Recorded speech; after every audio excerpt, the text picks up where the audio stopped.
You can be seated. That series of songs today took us through the whole gamut of this series we've been on about the love of God and casting out the darkness and fear. Man, that was good. And leading us into where it's going to end up with us just being challenged by the leadership of God. I think we probably have some students that are supposed to be heading out. I may have already missed them. This morning, I want you to start thinking with me. Today's a real, I won't say cerebral because at the end there's a commitment, but there's a cerebral part to this today. You need to think. And I need you to think with me, and you have to go back a little bit. I want you to begin to go back through the bosses you have worked for. Okay, I want you to begin to think through the men and women who you worked for. And would you describe them good or bad? And then I want you to actually make a determination. Who was the worst boss you ever worked? And no names. They might be in the room. No, just kidding. The worst boss you ever worked for. Well, I want you to know this was not a pleasant experience for me. Because I did the same thing. So you just start thinking, kind of going back in your mind, and I started doing this. I actually kind of broadened it. I said, the leaders that I have worked for or with, what were they? Here's my list. I had one who lied in public in a church meeting to get me fired. Oh, that didn't turn out good at all. That was not a nice night. I had one construction boss who I actually think tried to physically kill me. I quit the next day. He proceeded to tell me I couldn't quit. That's the day I became a man. I went, yeah, I can. Yeah, I can quit. See ya. I had one boss. When I say he had no morality, godly morality, that would be an understatement. I can't even say out loud what ended up being the case for him in his life. And then I went back to high school. I haven't thought of this in many, many years. We were on a trip. I was the choir president, and I had a lot of responsibilities, and the choral director I just worked underneath him. And one night we were in Portland, Oregon, nearly 100 of us that we were responsible for at this hotel. And I went into his room. We were supposed to do bed checks and make sure everybody was in. And I went in to knock on his door, and no answer, so I got worried. So I just opened the door anyway. And he was completely stone drunk. And for the rest of that evening, I had the responsibility of all these other students making sure they got in their beds. All the while, he had broken all the rules. That's the four worst ones. And I couldn't make up my mind which was the worst one. How about you? Any of you have any bad bosses? Anybody? Yeah, that you just go, seriously, I don't want to follow you. I quit.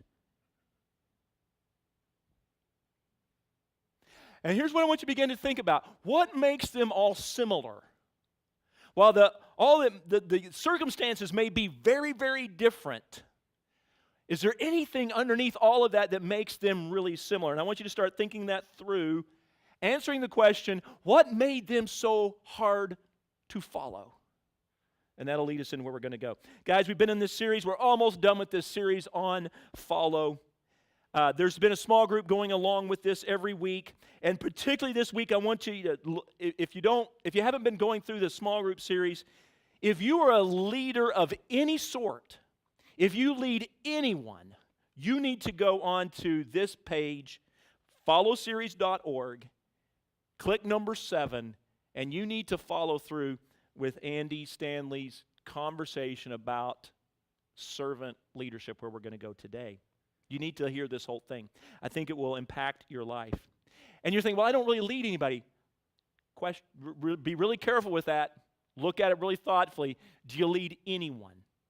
And if you do, how are you leading them? So as we started this series, we began to ask the questions, what are you building your life on? What are you putting your trust in? Whom are you putting your trust? That is still the pertinent question. Matter of fact, it is the most pertinent question in your life. How are you getting from point A to point B? Who are you following? You need to decide that. Matter of fact, we're coming down to the close of this series. I'm hopeful, I've been praying for you that each and every person would once again, or maybe for the first time, to go, I am deciding to follow. I hope you're going to say Jesus. But at least make a decision. Who are you following? Who are you placing your trust in? The first week, here's what we've done super quick. First week, we talked about that Jesus came for everyone. Men, women, poor, rich, it didn't matter. He came for all cultures. The second week, we began to talk about that Jesus came to heal our poverty of relationship, and particularly with Him, and we've used this phrase over and over, it's the year of the Lord's favor. It's the time of God's favor on humanity.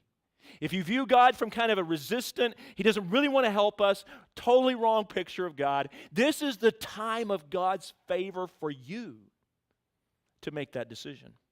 The third week, we began to talk about fear, as the song just talked about, tremble, casting out the darkness. Moving through fear, beyond fear, into a life of real awe of God, and then no fear of things here. We moved on to the fourth week about the depth of God's love, that He was willing to touch the untouchables. He's willing to touch you. He's willing to be involved in your life. Well, you don't know how bad it is. It's not that bad. He knows it. He's seen it. It doesn't bug Him. It's the year of the Lord's favor. It's the time of God's favor on humanity. A couple weeks ago, we began to talk about the lordship and authority of Jesus. He doesn't come across as a person who's trying to make a deal with you. He's not begging you. He's offering something to you that you get to choose if you want. But He continues to expect to be the leader, and that's going to be really important with today's conversation about servant leadership. He expected followers that followed all the way through, even when times were hard, not just consumers when it was easy. And then last week, we talked about God's will, that God has a will, and it is His will to save humanity. It is God's will that you come to know Him. He comes to know you. He gets to reveal Himself to you. And ultimately, He invites you to pray. He invites you to pray and talk to Him and ask about things, and that's the way He wants to do it. That is His will. That you get the chance to go, hey, God, I would like this. And then He says, keep on asking, keep on seeking, keep on praying. And if that's not the right thing, in your prayers and your ongoing kind of conversation about it, He will shape your will to be the right way. But He wants you to pray to Him. He wants you to talk to Him. Well, that leads us to today's question about leadership. Today we're going to try to answer two specific questions. Here's the first question. What kind of leader do you want to follow? That's the big question of life. What kind of leader do you want to follow? The second question is, what kind of leader is Jesus calling you to be? And there's a connection between the two, of course. But what kind of leader is He calling you to be? And if we see that, then we'll see a little bit more what kind of leader maybe He is. And we're going to once again look at Luke's gospel and pick up everything there. We're going to be in Luke chapter 11, verse 46. Here's a reality. Jesus has a lot to say in these next 8 chapters, from about Luke 11 to Luke 20, a little bit beyond that. He's got a lot to say about leadership. It's almost a leadership manual during this part. We're going to try to take little pieces as we go along and then hit on the big verse in chapter 22 that really talks about leadership. Jesus says a lot, particularly about those who are taking advantage of their power. And that's where we're going to start. Luke 11, verse 46. Jesus has already been talking to some of the kind of the leaders, and some of them got upset with Him. He said, man, you're making us look bad. And here's what Jesus replies. And you experts of the law, woe to you, because you load people down with burdens they can hardly carry, and yet yourselves do not lift a finger to help them. And Jesus is telling us something about leadership in this moment and what their view of leadership was. Their view of leadership was they were intentionally making life difficult for those who lead. Have you ever had a leader like that? That you just said, I think you're actually trying to just make my job hard. I actually had a supervisor one time, this church. After every event I did as a youth pastor, he wanted a 1-page report on what I did. After 3 weeks, he begged me to stop because he didn't have time to read all the reports. Of course, little me going, yeah, that was the idea. It felt like he was trying to make my life difficult. That's exactly what these leaders were doing. Jesus said, that's not good. Okay? So hold on to that thought. These are kind of random ones. In many spiritual, moral, economic laws that they were interpreting, they were trying to make every aspect of life difficult for the people. And yet they knew the law, so they had all these ways that they could make the law work for them. No lawyers in the room? Good, because I don't want to offend anybody, but do you ever get the sense that that's what law is now? Like, you guys know how to make this work for you, but I have no idea how to get through all these hurdles you've created. That's the way people were living all of their lives where Jesus was talking to them. The leaders were complicating life for them. Luke chapter 12. Here's another piece of kind of the view of leadership that goes through these series of verses. Be on your guard against the yeast of the Pharisees, which is hypocrisy. There is nothing concealed that will not be disclosed or hidden that will not be made known. We used that verse a couple weeks ago. And here's the passage, kind of the whole context of this, is these guys were saying, hey, this is the way you've got to do it. This is the way you've got to lead. This is the way you've got to act. But they didn't act that way. They wanted to create a public impression that was really different than their internal motivation. They wanted to look like they loved people and were caring for people and loved God and loved the law and were trying, they were really above reproach, but deep within, they didn't have the goods. If you'd seen them all the time, like Jesus could see their hearts, there was wickedness, there was brokenness on the inside. Have you ever had a leader come to you and say, you know what, I really want to help you succeed at your job? And then 3 weeks later, you're scratching your head going, I don't know. I'm not sure you really want that. Matter of fact, I'm actually thinking you really want to succeed in your job and you don't care what happens to me. You ever had that experience? See, great leaders are consistent, honest, open about their motives. They're not hiding stuff. They're not trying to make life hard. Here's another one. Luke chapter 20, verse 45. We're moving along pretty quickly. While all the people were listening, Jesus said this to his disciples, beware of the teachers of the law, once again leaders. They like to walk around in flowing robes and love to be greeted in the marketplaces, have the most important seats in the synagogues and the places of honor at banquets. They devour widows' houses and make for a show make lengthy prayers. Such men will be punished most severely? Wow. We begin this passage and we kind of get the picture. They loved to have these beautiful robes that people had to kind of move out of so they didn't step on them. They wanted to be noticed at all the best places. They wanted to sit courtside at a Raptors game so all the guys could come by and say hello. If you know the Raptors, you know who I'm talking about. They loved to be superior. They viewed themselves as better than other people based on their money, their law keeping, their morals, whatever. They just viewed themselves as better than other people. Jesus talks about here in this kind of confusing passage, they're devouring widows' houses. One of the things that happened in the first century, just like it does today, is that there would come moments where a man was dying and he wanted to make sure that his wife, or who would become his widow, was well cared for. And so they would look for someone to be a trustee over this man's estate. Pharisees were often chosen to be those because they were viewed as being above reproach. And so they acted much like trustees act today. And if you've ever been a trustee, you know you're not supposed to act for your own good, but you can actually, if you need to, do a lot of work and you have expenses, you can cover your expenses. It goes all the way back to Jesus' day. And that's what they would do. The problem was no one checked their expenses. And so they could inflate their expenses to the point where they ate up a widow's house.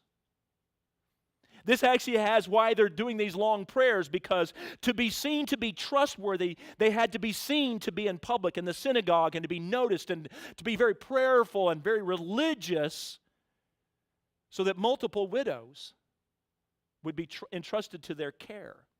And this is how a lot of, or at least some of them, made their money. Can you imagine Jesus' words when it came out? And it's like, the veil pulled off. He says, dude, seriously, I know what you're doing. I don't need to look at the books to see how much you've charged this poor widow. All I know is she's out of a house now. And you seem to be doing quite well. See, and here's the point. Jesus comes in and says, look, about leadership, I am really serious about leadership.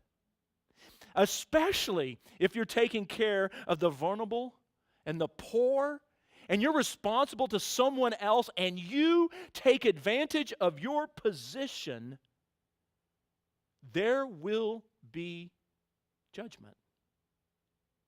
That's pretty serious, isn't it? So I just kind of wrestle around with this idea. If you're in government, if you're a boss, if you're a parent, if you're in a school,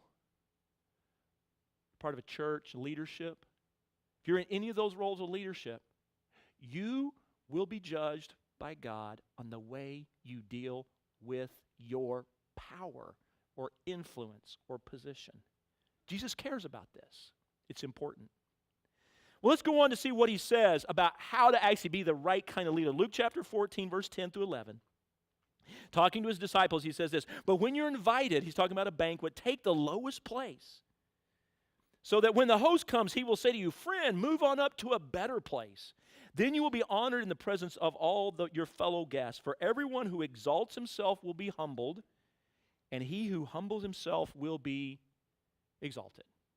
I want you to look at that last part of that verse, because he uses it on a couple occasions in this whole section. He says it in different situations, different contexts, but it's a guiding principle for your life. He who humbles himself will be exalted. The one who exalts himself will be humbled. Hold on to that. There's truth deep within that. He says here, don't look for, don't expect the most attention, the best place to be heard the most. Just don't be that guy. You've all been to parties where you go, man, he thinks he's something. Wow. She thinks she's important. And Jesus is just saying, don't be that guy. Don't be that person. He goes on in Luke chapter 18 and kind of adds a little context to what it takes to really find humility. It says this in Luke chapter 18. He says this, but the tax collector stood at a distance. He could not even look up to heaven. But he beat his breast and said, God, have mercy on me, a sinner. But I tell you, this man, rather than the other one stood and said, I'm glad I'm not that guy. He said, this one went home justified before God. For everyone who exalts himself will be humbled, and he who humbles himself will be exalted. You ready? Humility is based on this truth found in this verse of Scripture. It's this truth that I am able, or you are able, to come in more contact and more in touch with my own weakness, my own defects, my own idiosyncrasies, my own failures, and my own sin. That's humility. At least one form of humility. This is not that I beat myself down, I think I have no gifts or abilities, or I can't do anything right. It's just I'm in touch with me. And I realize that me needs some help. And that there are other people walking around in the world who are just important as me. Who are able to do things just like me. Not, it's all about me. See, that is the heart of humility. This leads us to the really most impactful verse in this whole section about leadership in Luke chapter 22, 24 through 27. Jesus is moving towards the end of his life on this earth, and the crucifixion is just a short period away, a few days away. a few hours away at this point. And Jesus says these words to the disciples. A dispute rose among them of which them would be considered to be the greatest. Jesus said to them, the king of the Gentiles lorded over them, and those who exercise authority over them call themselves benefactors. But you are not like that. Instead, the greatest among you shall be like the youngest, and the one who rules like the one who serves.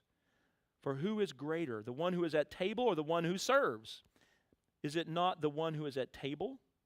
But I am among you as one who serves. And you think, it's not the verse I'm used to hearing on this. Well, you're used to hearing Mark and Matthew's version of this, or their capsulation of this, and Luke has a couple other different words, and then you're going, that's actually kind of confusing. That's the reason why we don't normally look at this one. Because we go, what do we do with all of that, this other parts? Let's look at it kind of carefully and what he's talking about. First of all, the disciples are having a dispute who's going to be the greatest. What actually happened, their ongoing internal thoughts that they've always been thinking just came out. Right? Something happened and one of them started it. No, I'm going to be the greatest. No, I should be the greatest. And what they were doing is they were positioning to see who was going to get the window seat, the window office, the best title. This kind of diagram here, and this is taken right from Andy Stanley's thing that he's doing. So if you do the thing online, you'll see this again. This is where it came from. I just loved it because it's super simple on what this is about. See, they knew they couldn't be Jesus, the big blue dot, the box at the top. What they wanted to be is on his left and right-hand side, moving really close to him, so there'd be a lot of people underneath them that would be for them. Everything moving up so that there would be people that would serve them. They could boss around. Hey, could you go grab that for me? I need you to go get that for me. I'm super important. I am too busy. I need you to serve me. They just thought, man, if Jesus is the Messiah and I were right there, I would have arrived. Man, that's where I want to be. And then Jesus goes on. He begins to give a description of leadership. Leadership that's not shaped by God. Leadership left by its own devices. Man's own devices, what does it look like? And he says it this way, the Gentiles lord it over them. That's what this paradigm represents. The use of power, position to make others for you. I use my influence, I use my power, I leverage all of that so that you are for me. You're doing what I need done. Ultimately, using leadership position or ability to take advantage of the weaknesses of others, even doing so as these guys had worked it out, they did so in such a way that they would actually call themselves benefactors. I want you to think that through, how almost twisted that is. We're doing this even though we're really taking advantage of you, but we're doing it in such a wonderful way that we're giving you just enough that we feel comfortable saying that we are your benefactors. We're helping you. But deep down, there was no sense of help. They were using them, taking advantage of them. This is leadership not shaped by God. This is the default that human beings fall into, even if they want to pretend to be benefactors, even if they want to look good deep within. There's no serious concern for the other person. This takes place every day in our country, every country around the world, in government. It takes place in workplaces. It takes place in schools. It takes places in families. And it takes place in churches, where leaders are using their position to leverage for themselves. And Jesus comes into this moment and says, it's another translation says it this way, but not so with you. He didn't just mean not so with you when you're in your family or when you're at church, but not so with you. You're not supposed to ever lead this way. This is not the way we are supposed to do it as followers of Jesus. We're supposed to totally reject this mentality as a way of life. And once again, I remind you, this is the easy to drop back in natural response of humanity. You will find yourself going, I think I'm lording over them. Yeah, it's easy to fall there. Notice that Jesus is not rejecting two things. He is not rejecting leadership first because he's the leader demanding this out of his followers. So he's not rejecting leadership, nor is he rejecting greatness or even the pursuit of greatness. This is one of the things that's always troubled me with this idea of servant leadership. How do I serve and yet want greatness?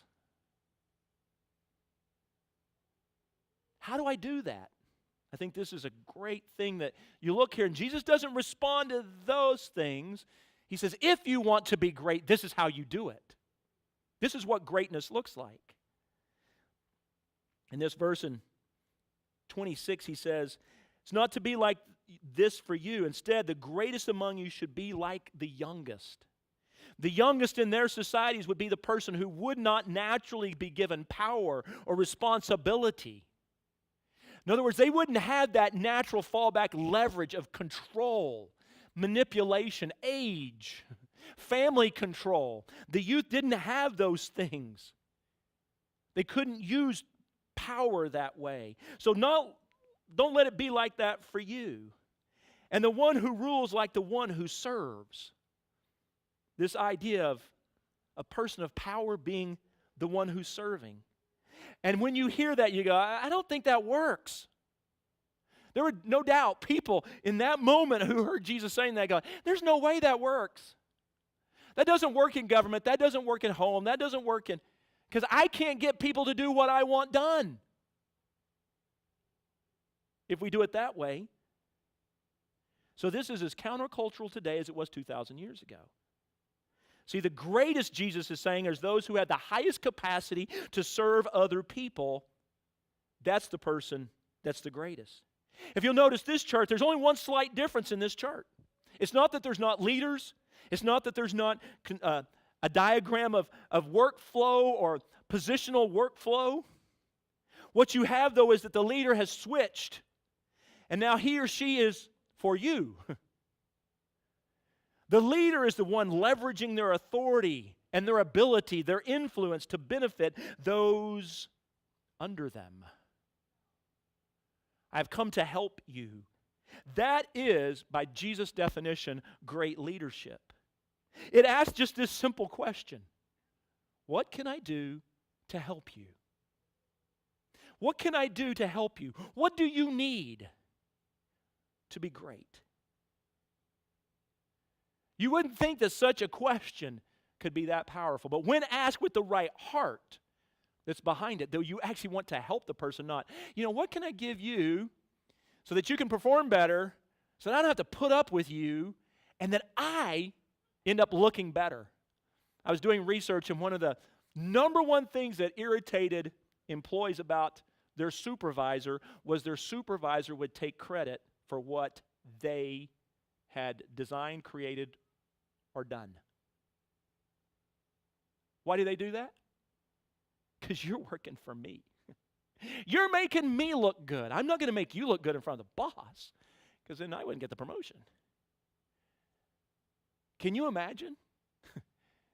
Somebody actually bringing in, hey, this was Sue's idea. Man, this is great. I couldn't have come up with this one. She did this all on her own. She's amazing. Man, that would look different in our world. What can I help? What can I do to help? The person with the most influence then is the person with the greatest responsibility. The higher you move up on the chart, the more responsibility you have as a follower to ask the question, what can I do to help you? Because this is the ultimate God question. God asking you, what can I do to help? I want you to begin to wrestle around with that. God asking you, what can I do to help? What do you need? We talked about it last week. Jesus says, go ahead. Ask, seek, knock. The Father's the kind of Father that loves to give good gifts. Go ahead and ask. He wants you to ask. What do you need? Well, at this point, then Jesus gives the why. Why would anyone do this? Why would anyone take the natural and flip it actually upside right the way it ought to be instead of upside down the way it has been in our world? And it's still, once again, in that verse, chapter 27, when Jesus has this little phrase, it's a little bit hard to understand. For who is greater, the one who is at table or the one who serves? And you're thinking, didn't you just say the one who serves is greater? I'm confused. Is it not the one who is at table? And what Jesus is doing, he's saying, look, I'm giving you two views here of the world.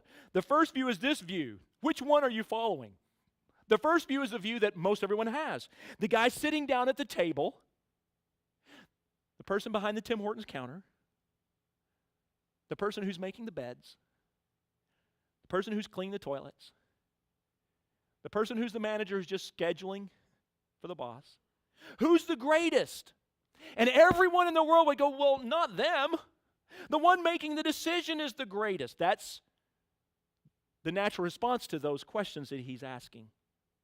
Is it not the one who's at table sitting down? Aren't they really the greatest one? And then Jesus puts this qualifier on it. But I am among you as one who serves. In other words, Jesus is saying, see, I'm showing you that's not right. I am turning it all upside right, the way it ought to be. I am among you as one who serves. Once again, it is not a rejection of leadership or greatness. Jesus is not rejecting either one of those. What he's saying is, look, I came to leverage my power, my authority, my position for your good. I want you to just wrestle around with that for a moment. Jesus came in the flesh, and he leverages all of his ability for your good.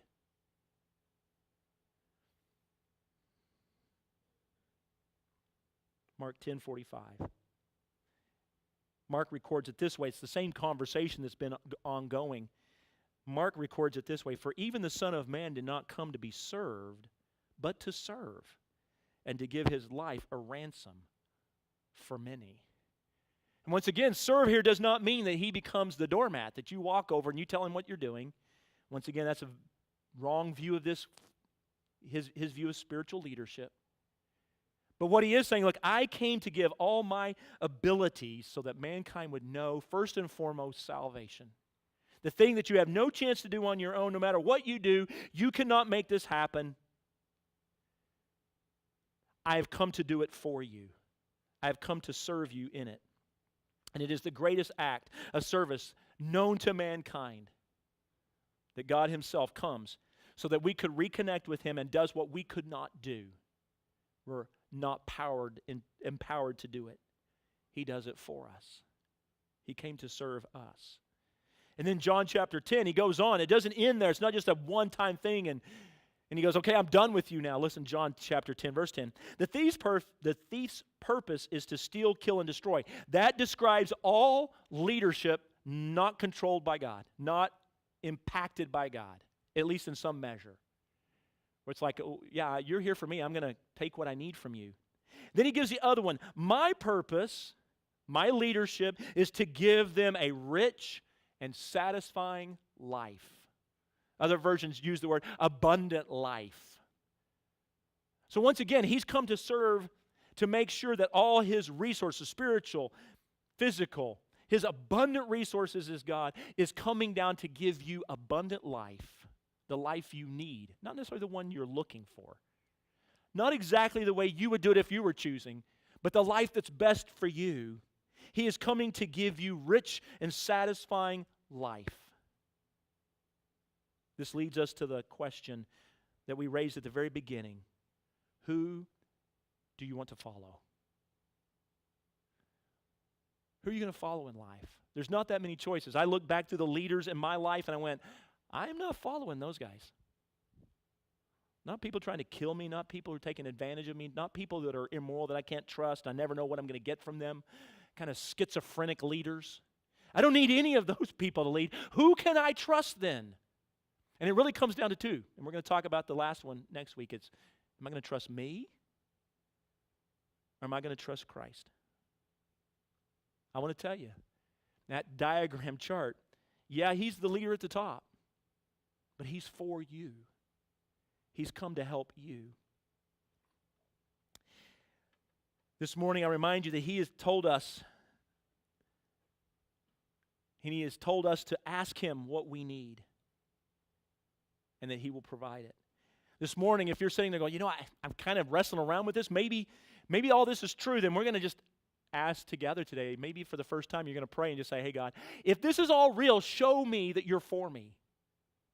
Make it clear to me that you're really for me in life. He's invited you to do that.